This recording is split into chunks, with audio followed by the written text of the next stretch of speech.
talk about the whole drone thing, I mean, there's more and more stuff like that keeps coming out. It's kind of died down, which is also very interesting. It's like they're almost not reporting about it anymore because the new thing has happened.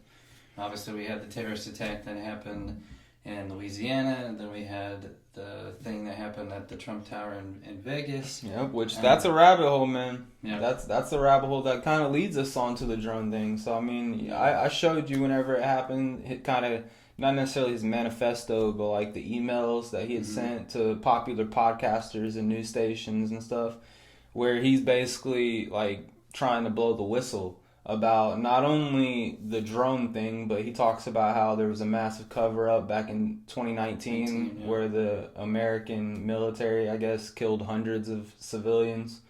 In but Afghanistan, yeah, which, I mean, I hate to say it, but I feel like most Americans kind of think that stuff, like at this point, knows that stuff is going on. Like, probably happened, yeah, there's a lot of people that know our military is not the most moral and righteous military in the world. It's not like we're making sure no civilians get hurt anywhere. So, I mean, it's kind of sad, but that's something that, like, didn't, like, take me back. Like, whenever he sent that email to him and stuff like that, my eyes weren't glued to the part where it was like, and we killed hundreds of innocent civilians. I was like, dang, that really sucks. Doesn't surprise me. Like, stuff like that has been happening for a long time under our military industrial complex. I mean, there's a lot of released videos and stuff during, like, our war in Iraq and all that, where we're bombing civilian people. But anyways, that wasn't the part that took me back. It was the part where he's basically blowing the whistle about these drones being Chinese drones, and they're basically trying to show that we can't do anything to stop them. If they wanted to plant a drone over the White House and blow it up right now, there's nothing we could do about it. And so him saying that as if he knew it for a fact, and saying that these drones do have, like, what do you call it, gravital something, I forget the propulsion or something like that. Gravital propulsion, but just being able to do things that we don't think is possible yet with our current technology. And him saying that the only people who have this technology is China and the USA in the world. And I believe that. I mean, we're the two most advanced people. I also think, besides the fact that America is a democratic society where supposedly all the citizens are supposed to be in the loop with the decision making and be able to, give their fair share of opinion on what should be happening. Even besides that, I think America is the most, like, discreet, the most under wraps, I guess, of any country in the world, where they're keeping things from the citizens that the citizens do not know about, like these black site operations. And like, when did, after the bombs dropped is when all the Americans discovered that we were working on atomic bombs, right? It's not like when that stuff was in the works, the American people knew about it. So we're not going to know about all this stuff until it's public knowledge to everybody. Yeah. It doesn't seem like the news is picking up on some of that stuff, though, because they're still talking about this guy as being like a depressed individual who's just was kind of reaching out for help and wanted to commit suicide and all this stuff. And it's like, that's not the story that the other side is really giving. The underground news, they're talking more. This guy was trying to get the word out, and he was being hunted down. Basically, he said that in his email. He's like, I am not under any type of distress. He's like, I am in my right mind. And he was like, he thinks that he's been being followed by Homeland Security or the FBI for the past week, I guess. Yeah. And there's a lot of stuff that, like, they talk about with him being depressed and being suicidal and stuff like that. That a reason behind that could be that his girlfriend just a week before had broken up with him due to infidelity or whatever. And then they also raised the concept that the body that was found in the Tesla truck did not have matching DNA to the dude's child. Oh, yeah. And so they're trying to, like, paint this picture. Well, his girl broke up with him. The kid might not be his. That's why he's in this mental state. But if you look at the email, and he's saying that he's been being followed for the past week, Like, I supposedly back to when he broke up with his girlfriend, right? Like, let me paint a different picture for you. Like, this is conspiracy theory stuff. Obviously, me and you don't know. Right. But let me paint a different picture. What if he knows that he's getting knowledge about this stuff? He's expressing maybe to his higher ups that he wants to go public with this stuff. Or maybe he's not even expressing it to them, but they get a general idea, and he knows that they're starting to get a general idea that he wants to go public with this gravital propulsion technology, these Chinese drones, of this major cover up that happened in 2019, which are all areas that it's very clear and obvious that the government would want to keep under wraps. They want to keep that under the bed. They don't want the public to know about. So if he's about to come out with this stuff, if you were a soldier, right, and you've been serving in the military for the last 20 years, and you know this is about to be some grand conspiracy, but you have like a wife, you have a child, like what's the first thing you would think in your head to do? Is to separate them at any cost from this so nothing falls back onto them. So like if I was about to go on a mission, right, and I knew that this could result in the end of my life of some sort, like people are hunting me down or whatever, I would like to paint a picture that I broke up with her, she has nothing to do with me, the kid isn't even mine, like there's no need to implicate them at any reason in all of this. So like what if he did stage a breakup with his wife?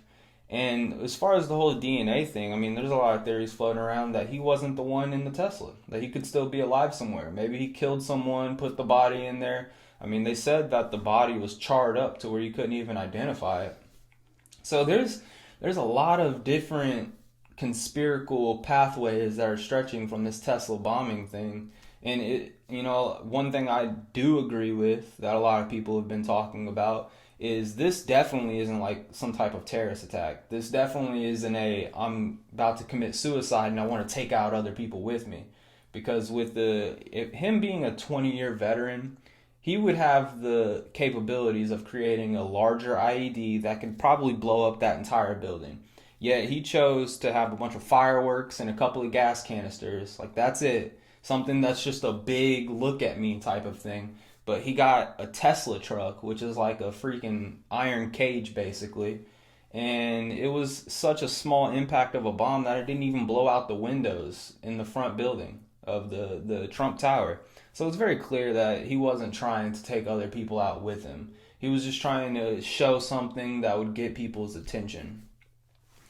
It's a deep rabbit hole of stuff, man. And if you take what he sent in the email, what his words are, the dude that supposedly killed himself, if you're taking that highly into consideration, there is a cause of alarm that there is a lot of stuff that our government's keeping from us that they do actually know about. It's not like they look at these drones and they say, well, it's not us and it's not China and it's safe out there, but we still don't know what it is. It's like, what? What are you talking about? Yeah, it'd be hard to say that they don't know what's going on. I'm sure they have some idea of what is happening, or at least you would hope so. Anyway, I don't know. Like we said, there's lots of different things that are going on right now that don't add up. Mm-hmm. They're just kind of random things. The other part about the terrorist attack in New Orleans, which I thought was kind of weird, they have, a lot of places that you go have the poles that are in the ground that block a car from going into a major street. And that was what they had on the streets at the time. But the problem was they took the ones out they were refurbishing, I think, what they were doing with the ones that blocked the sidewalks. Mm-hmm. Now, was it just a coincidence that the guy just happened to be like, oh, okay, well, I'm going to do this. And then he just went on the sidewalks knowing that those weren't going to be there. That's the weird part to me. It's like, well, somehow this guy had to have some information, I think, that they were refurbishing those. He could get around the ones that were on the road and do what he did, which is just horrible. The fact that you would start off 2025 losing somebody that you love and care about, who was just out having a good time because they were celebrating the new year, and you have some lunatic that goes plowing through people in a truck and then gets out and starts trying to shoot people. I mean, it just the whole thing's terrible. But again, just the weird part of he could have gone anywhere, but then he just happened to know or didn't know that they weren't putting those on the sidewalks. It's just a strange thing to me.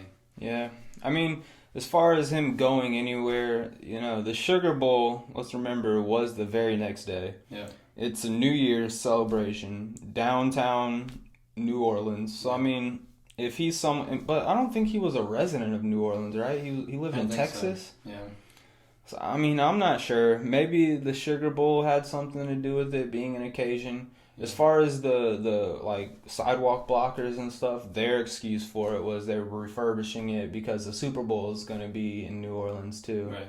And so they're trying to get it ready for that. I mean, I have no clue. If you want to go down the rabbit hole of this, like, kind of being a, what should I say, like an inside job almost, or he knew somebody or he knew something. I'm not going to say that, necessarily the New Orleans government was involved, but he might have known somebody that told him some information, and yeah, I don't know. It's just bizarre. I watched a video the other day.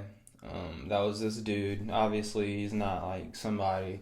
Like, it's one of those things. Take a grain of salt with it. This is just his ideas, just like this podcast. Yeah, just like us.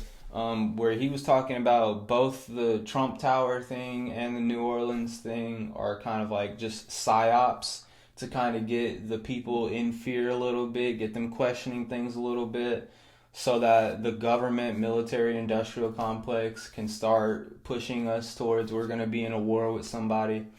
I mean, I'm not sure. I know on my feeds, like every other day, they're talking about China and how China's preparing for war. Yeah. They're firing generals that disagree with war. Their economy is going downward, which right now they're talking about Xi Jinping, whatever his name is. Right now he has the capabilities of waging a war financially, but in the future he's not. So they're saying like his time slot of being able to start that war is going slowly down. So he's going to be wanting to start a war earlier than later. Yep, and I believe they even said that they've upped their military capacity. Yeah. By a third, I think, even more so than what it ever was before. And they already had a huge military, but it's like they're gearing up for something. Yeah. And it's not necessarily to say it's going to be with us, but I think in counterpart, it always kind of is in a way. It's going to involve us. I mean, his New Year's speech, did you hear what he's talking about in his New Year's speech? He's talking about, just stating the Taiwan opinion, how he's like, yeah, Taiwan's a part of us, and it's inevitable that we are going to go in and reclaim Taiwan and make sure that they know they're part of China. And so you can tell he's pushing that direction. It's scary. It's scary to think that, even though people like to think of China as like an oppressed society, they got CCTV footage on every single corner in their country, I guess. They have capabilities that match the United States and even outmatch us, especially when it comes to the drones thing, which if you paid attention in the Ukraine-Russia war, like drones is the new front of wars. That's the new big wave that's going to be creating mass casualties and pushing your war direction. So it's scary. It's scary to think we could be entering a war in the near future.